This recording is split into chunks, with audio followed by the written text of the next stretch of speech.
Rais wa Zanzibar na mwenyekiti wa Baraza la Mapinduzi Dr. Hussein Ali Mwinyi amezitaka taasisi na mashirika ya umma kujitegemea na kujiendesha kwa tija badala ya kuendelea kutegemea ruzuku ya serikalini. Dr. Mwinyi amesema hayo alipofungua jukwaa la wenyeviti na wakuu wa taasisi za umma katika hafla iliyofanyika hoteli ya Golden Tulip Airport mkoa mjini Magharibi Unguja. Dr. Mwinyi ameeleza kuwa bado yapo mashirika ya umma yanapokea kiasi kikubwa cha fedha cha ruzuku na kulipa mishahara kupitia serikali, jambo lililopitwa na wakati. Ameeleza kuwa serikali haiko tayari kuendelea na taasisi za aina hiyo na kwamba wakati wa afisi ya hazina kutoa fedha kwa taasisi hizo umepitwa na wakati. Amefahamisha kuwa serikali inatoa muda kwa mashirika hayo kupanga na hatimaye kujiendesha yenyewe kwa faida na kwamba yale yatakayoshindwa kufanya hivyo serikali haitakuwa tayari kuendelea nayo. Dr. Mwinyi ameeleza kuwa uchumi wa Zanzibar bado una fursa kubwa ya kukua na kwa kasi zaidi hivi sasa, na kuwataka wenyeviti wakuu wa taasisi na watendaji kwa ujumla kuangalia fursa zilizopo nchini kwa ajili ya kukuza. Serikali haitakuwa tayari kubeba taasisi zisizojiendesha kwa ufanisi. 8 ni utekelezaji wa dira ya taifa ya 2050. Mwelekeo wa dira hii ni kuifanya Zanzibar kuwa kitovu cha uchumi wa kisasa kwa kuwa na miradi mingi yenye kuchochea maendeleo. Tayari tumeanza utekelezaji wa miradi mbalimbali ya maendeleo ikiwemo ujenzi wa bandari jumuishi Mangapwani, viwanja vya ndege Unguja na Pemba, barabara kuu na madaraja, viwanja vya kisasa vya michezo na miradi mingine mbalimbali. Ndugu washiriki, mabibi na mabwana, pamoja na mafanikio hayo niliyoyabainisha kwa uchache, bado kuna changamoto kubwa kwa taasisi zetu za umma kushindwa kufikia malengo ya mapato kwa mujibu wa makisio yanayowekwa. Hali hii hupelekea mashirika mengi kushindwa kutoa gawio na michango serikalini ipasavyo. Serikali inawahakikishia kuwa itaendelea kuweka mazingira bora yatakayorahisisha kuwa na uchumi jumuishi kwa taasisi za umma na binafsi. Tutaendelea kuwa nanyi bega kwa bega katika kuleta mabadiliko na kufikia dhamira ya serikali ya kufanikisha mageuzi makubwa ya kiuchumi na kijamii. Tutahakikisha tunalifikia lengo hilo kwa usimamizi makini wa mashirika haya. Napenda kutumia fursa hii kuiagiza ofisi ya msajili wa hazina iendelee kuzisimamia taasisi zote za umma zenye bodi na mabaraza kwa lengo la kuimarisha utendaji kazi wa taasisi hizo. Kabla sijahitimisha nasaha zangu, ningependa niseme mambo machache yaliyotokana na maelezo yaliyotolewa na wale ambao wamenitangulia kusikiliza, walionitangulia kuzungumza. Kwanza ni swala la ukuaji wa uchumi wetu. Ni kweli kwamba uchumi wetu unakuwa kwa kasi, lakini Zanzibar ina fursa kubwa zaidi ya kukua kwa kasi zaidi ambayo tunakuwa nayo sasa hivi. Ni matarajio yangu kwamba mjadala katika jukwaa hili litaweka utaratibu mzuri wa mapendekezo ya nini kifanyike ili uchumi wetu ukue kwa kasi zaidi. Wakati anazungumza Bwana Mwangi pale alielezea fursa zilizokuwepo ili tuweze kuzishika, na mimi nataka niseme kwamba nafurahi kwamba tuna watu kama yeye ambao wanaweza kutuonyesha njia za kupita kutokana na uzoefu wao wa muda mrefu, na mimi naziona hizo. Unapokuwa katika dunia hii tuliyokuwa nayo sasa, yanapotokea matatizo sehemu moja yanaweza kuwa ni fursa sehemu nyingine. Kwa hiyo tuna wajibu wa kuangalia fursa zote ambazo ziko mbele yetu, tuzishike kwa mikono miwili ili tuweze kukuza uchumi wetu kwa kiwango kikubwa zaidi.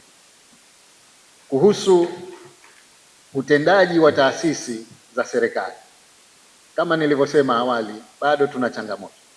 Kuna taasisi nyingi za serikali bado tunazipa mishahara kutoka serikali kuu. Kuna taasisi nyingi za serikali ambazo bado tunazipa ruzuku kutoka serikali kuu. Kuna nyingine tunazipa vyote viwili, tunawapa mishahara na ruzuku. Taasisi hizo sasa hivi kwa kweli nadhani muda umepita, muda umefika wa kuondokana na taasisi za namna hiyo. Kwa nini nasema haya? Nasema haya tukiangalia mfano wa Uchina, nchi ya Uchina, taasisi zao za serikali zinavyoendeshwa huwezi kutofautisha na taasisi za binafsi zinavyoendeshwa, na mara nyingi zile za serikali zinafanya vizuri zaidi kuliko za binafsi.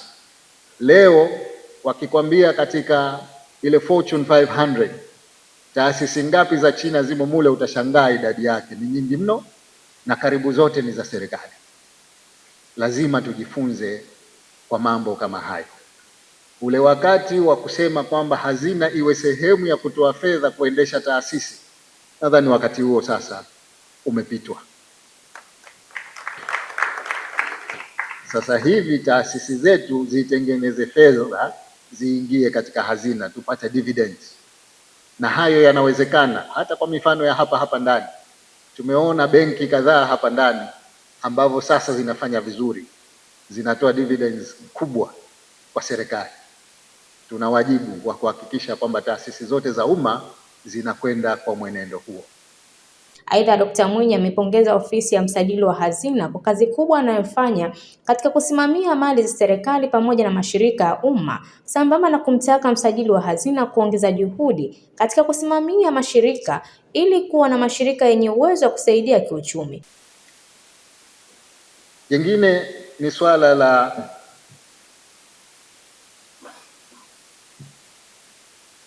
au niseme, nichukue fursa hii kuwapongeza kwa dhati ofisi ya msajili wa hazina Zanzibar. Hii kazi tuliyowapa si ndogo, ni kazi kubwa, na ndiyo kwanza chombo hiki ni kipya, wanahitaji kujifunza, lakini katika kipindi kifupi sana wamejifunza, wanaendelea kujifunza na wanafanya kazi nzuri. Na yasema haya si kwa sababu niko katika mkutano huu, na ningependa niwasifie kwa sababu wapo. Niliwahi kusema siku za nyuma kwamba yoyote katika serikali atakayefanya vizuri tutasema hadharani,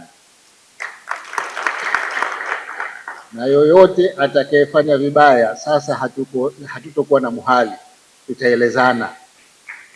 Moja katika taasisi zinazofanya vizuri ni ofisi ya msajili wa hazina. Wana kazi mbili kubwa kama walivyotuambia wenyewe.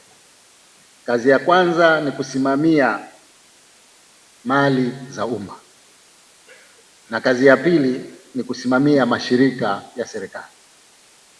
Kazi ya kusimamia mali za umma, mimi sina shaka huyu bwana anafuatilia hata mchanga unaochimbwa na kampuni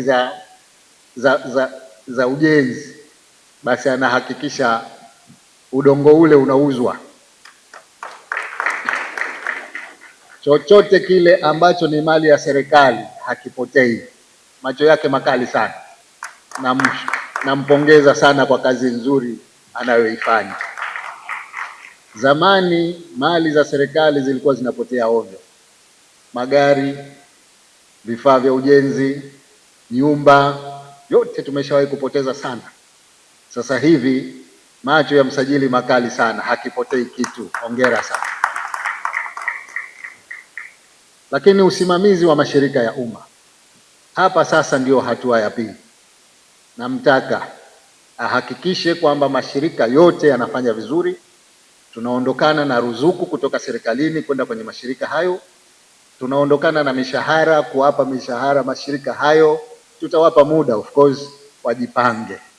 Lakini wale watakaoshindwa kufikia malengo, hatuna haja ya kuwa na mashirika kama hayo ambayo yanaidrain serikali badala ya kuipa dividend serikali. Hili ni la muhimu. Ningekutaka uongeze juhudi katika eneo hilo ili tuwe tuna mashirika yenye uwezo wa kutusaidia katika kukuza uchumi wa nchi yetu. Akizungumzia suala la mijadala inayoendelea katika sehemu mbalimbali ya kutaka kuongeza muda wa uongozi wake, Rais Dr. Mwinyi amesema kuwa hana nia kuongeza tena na mjadala huo hauna tija kwa nchi. Karibuni kumekuwa kuna mijadala sana kuhusu kuongeza kipindi cha uongozi, na sijui sababu yake ni nini, kwa sababu ndio kwanza tunaanza miezi 6 tu toka tumemaliza uchaguzi. Sasa maneno yameanza kule kwenye baraza la wawakilishi, nayasikia mitaani, nayasikia leo Kirobo hapa anasema hayo hayo. Sisi tumeapa kuilinda katiba ya nchi. Kwa hivyo hatutoweza kufanya vinginevyo, lazima tuilinde katiba ya nchi. Lakini huu wasiwasi unatokana na nini? Mbona tuna miaka 4.5 mizuri tu ya kufanya kazi. Mwenyezi Mungu atupe uhai na uzima, atuwezeshe kutekeleza majukumu yetu katika kipindi cha miaka 4.5 ijayo. Mimi nina matumaini makubwa kwamba nchi yetu itapiga hatua kubwa sana za kimaendeleo. Baada ya hapo tutapokezana vijiti, na sina shaka kwamba hapa tulipoanzia mbele ya safari tutaendeleza zaidi ili nchi yetu ipate maendeleo ambayo kila mmoja wetu anayatarajia. Kwa hivyo ningependa mjadala huu si wakati wake kabisa, hauna nafasi. Sasa kule baraza la wawakilishi kule kuna mambo mengi ya kujadili ya kimaendeleo. Ni vyema tukajadili hayo, tuache jambo hili ambalo kwa kweli halina tija. Naye naibu waziri wa fedha na mipango Zanzibar, Dr. Hamad Omar Bakari amesema lengo la jukwaa hili ni kuhama katika utendaji wa kawaida na kuelekea kwenye utendaji wa kupata matokeo makubwa kwa muda mfupi. Wadau ambao kwa namna moja ama nyingine wamefanikisha jukwaa hili. Mheshimiwa mgeni rasmi, jukwaa hili limeandaliwa likiwa na kauli mbiu inayosema kutoka dira hadi kasi, uharakishaji wa ukuaji endelevu katika mabadiliko ya uongozi na mashirikiano ya kimkakati. Lengo ni kuhama kutoka kwenye utendaji wa kawaida wa kufanya kazi na kuelekea kwenye utendaji wa kupata matokeo makubwa kwa muda mfupi. Ingawa tunayo dira thabiti, dunia haitusubiri. Tunahitaji kasi ya pekee. Kasi hii haitapatikana kwa kufanya kazi kwa mazoea, bali kwa mageuzi ya fikra katika namna tunavyoongoza na kushirikiana. Mheshimiwa mgeni rasmi, katika awamu hii ya 8 mwelekeo huu umechochewa na maono yako thabiti ya kuifanya Zanzibar kuwa kitovu cha uchumi wa kisasa, kama kauli mbiu inavyofafanua, kutoka dira hadi kasi. Kwa muda mrefu miradi mingi hubaki kwenye hatua ya mipango. Umuhimu wa kuhama kwenye velocity, kwa maana ya kasi, ni kuhakikisha wananchi wanaona matokeo halisi kama vile meli zikishusha mizigo Mangapwani na ndege zikitua katika Terminal 3 mpya. Hii inajenga imani kwa wananchi na serikali yao. Tupige makofi kidogo. Uongozi badilifu. Jukwaa linatumika kama daraja la kuwaunganisha viongozi wa Zanzibar na Watanzania bara ili kubadilisha maarifa na mbinu bora za uongozi na kusitiza uwajibikaji kupitia mifumo ya kidijitali ili kuondoa urasimu na rushwa. Ubia wa kimkakati, maana ya PPP. Serikali haiwezi kujenga kila kitu pekee.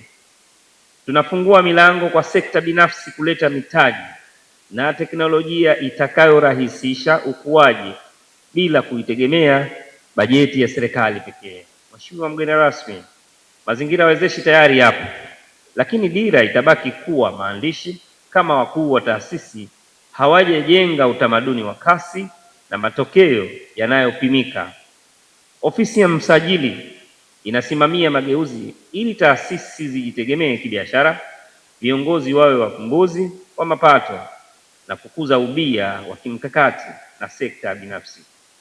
Wahid Mohamed Ibrahim Sanya, msajili wa hazina Zanzibar, amesema kuwa jukwaa hili limewakusanya viongozi mbalimbali kutoka taasisi binafsi na serikali kwa lengo la kujadili masuala muhimu yanayohusu maendeleo ya taasisi na uchumi wa Zanzibar. Amesema kupitia jukwaa hilo viongozi hao watapata nafasi ya kubadilishana uzoefu, kujenga ushirikiano pamoja na kuibua mawazo mapya yatakayosaidia kuongeza ufanisi katika utendaji wa kazi na utoaji wa huduma. 2 ambazo sasa naziongoza mimi katika mambo mbalimbali.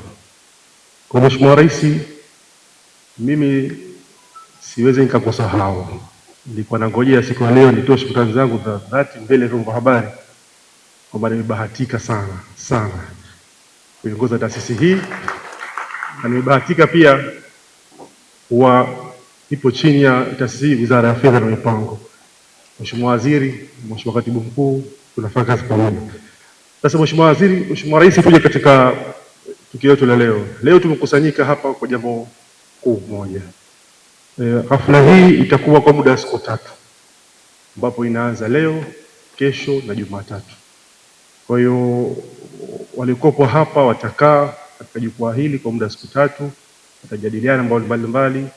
Baada ya hapo watakuja na maazimio. Kwa hiyo maazimio haya yatakuja serikalini kwa ajili ya utekelezaji na mengineyo. Kwa mimi kama mlezi nitakuwa kwa muda wa siku 3, nitalisimamia na kwa uwezo wa Allah tutafanikiwa.